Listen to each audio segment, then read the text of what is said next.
Ito, para makarelax naman tayo, tinitiyak ko na ang ating military, Philippine Military, AFP, ng pamunuan nito, Secretary Gibo Chudoro at General Browner at maging ang tagapagsalita nila na si Colonel Padilla na wala daw pong hodita o walang anumang pagkilos o galaw ang ating military.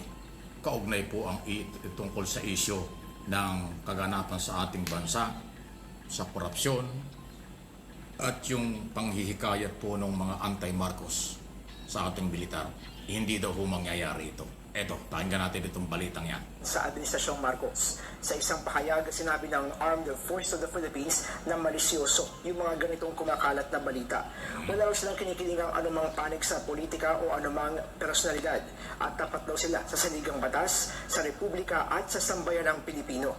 Nananatili rin daw silang profesional at disiplinado at may tumatalima doon sa kanilang chain of command.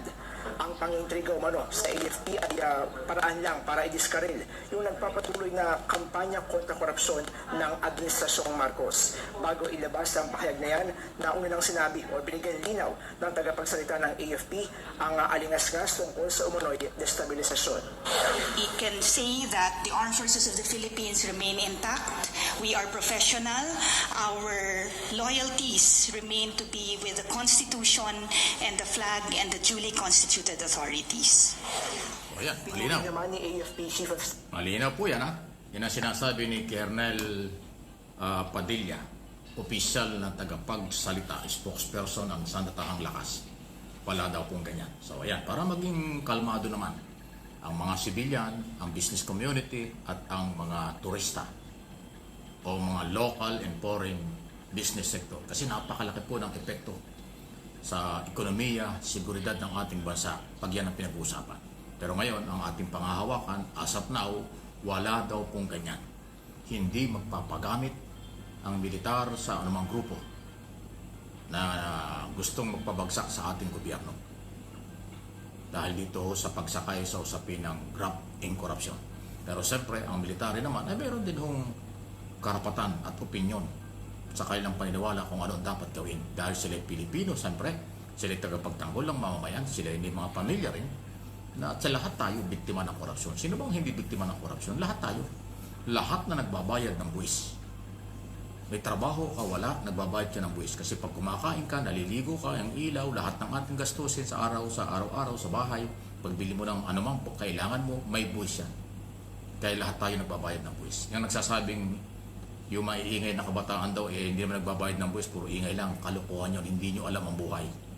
Kahit sino, estudyante, maggagawa, magsasaka, lahat yan nagbabayad ng buwis. Hindi lang manggagawa na may sweldo araw-araw ang nagbabayad ng buwis. Lahat tayo. Kasi nga lahat ng ating ginagamit sa ating pang-araw-araw na buhay ay binibili natin, may buwis yan. Hindi pwedeng walang tax. Ayan po.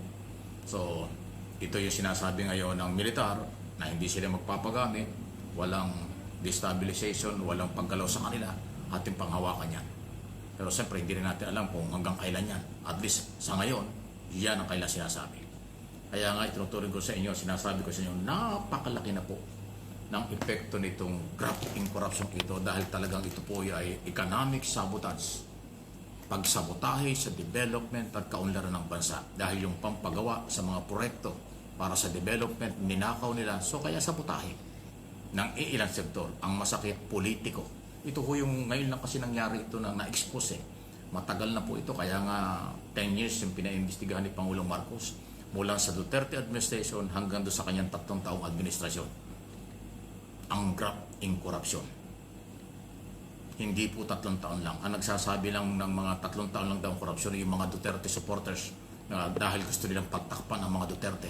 Hindi po.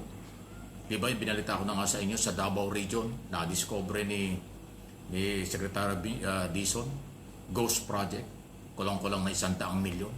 Walang ginawang project kahit na kailangan ng mga estudyante at residente ng Davao Occidental. Davao Region yan.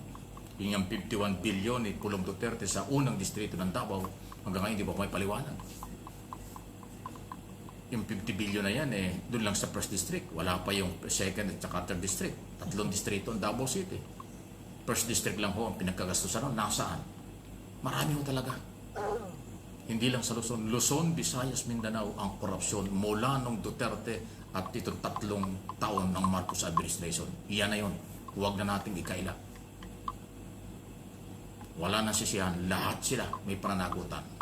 Yung mga tao ni Duterte at mga tao ni Marcos, ng Pangulong Marcos, lahat sila dapat managot na kung sila mayroong kinalaman dito sa korupsyon ito.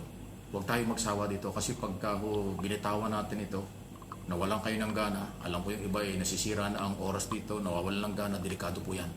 Pag nanahimik tayo, lalo tayong pagnanakawan. Pag nanahimik ang taong bayan, lalong aargabituhin itong mga kawatan na ito. Kawatan na po ito ng demokrasya at ng ating kabuhayan.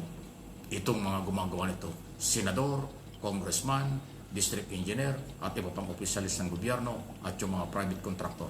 Sila po yung kawatan ng pera, ng bayan at kaunlaran, sagabal sa kaunlaran ng mga Pilipino. Yan po ang aking opinion tungkol dyan sa nangyayari nito. Sige lang po sa inyong mga comment. Pakiusap ko lang po, sana kung magko-comment kayo, inyong lang basahin yung title kasi meron po mga nagko-comment pasintabi na ang layo, suntok sa buwan. Parang Mindanao at Metro Manila ang layo ng comments. Kung ano po yung topic, kung ano po yung lead ng ating video, yun po yung pagbabasihan. Hindi naman tayo katulad ng ibang mga vlogger na ang layo ng topic kaysa sa kanilang mga topic. Ang layo ng topic kaysa kanilang topic mismo. Ang layo na kailan sinasabi kumpara doon sa kanilang topic ng kanilang mga video. Kaya ako hindi ako ganoon. Direct to the point ako. Pag mali, mali. Pag tama, tama. So kaya pagkausap ko, doon sa mga nagko-comments, baka pwedeng makinig muna kayo. Kasi nakakatawa eh. Yung mga nagko-comment po ang layo-layo. Eh dito, ano man ang inyong gagawin, lahat may pananagutan. Ang Duterte administration at tatlong taon ng Marcos administration. Huwag na nating ikailayan. Huling-huli na po.